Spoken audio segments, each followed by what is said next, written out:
ភ្លេចខ្លួនណាយជាខ្មែរ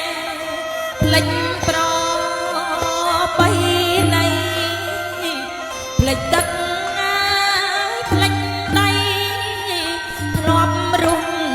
អសុខសានពីអរណាណាណា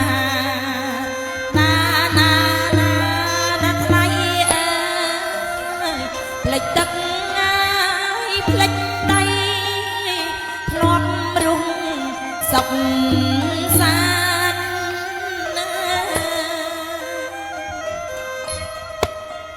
ភ្លេងខ្មែរអោប្រគុំ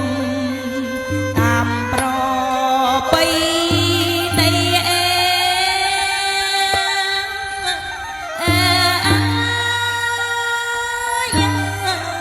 ប្របីនៃ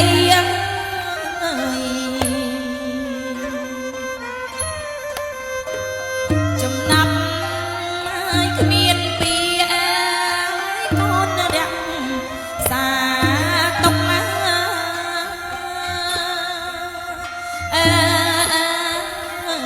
កូនរក្សាទុក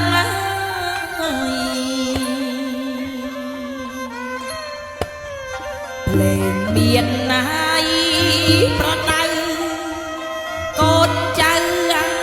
យបានសុខបរាណណាយសាងទុកជាអំបូរខ្មែរ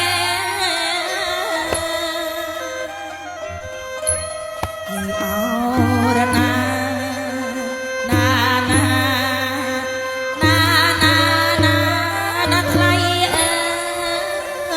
បរាណណាសាងទុកជាអំបូរខ្មែរ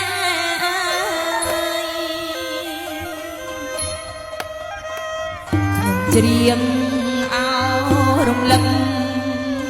ដាស់តឿនស្មារតីកូនណាស្មារតី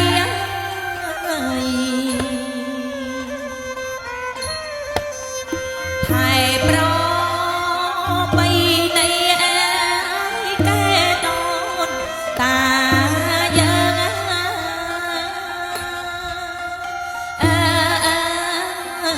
កែដូនតាយើង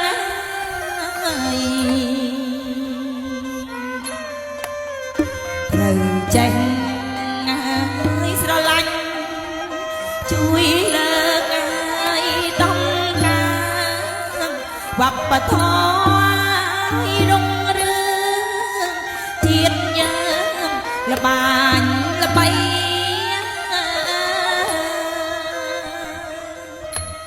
ឲ្យអរណា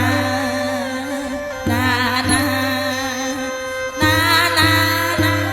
ណាថ្ងៃវប្បធ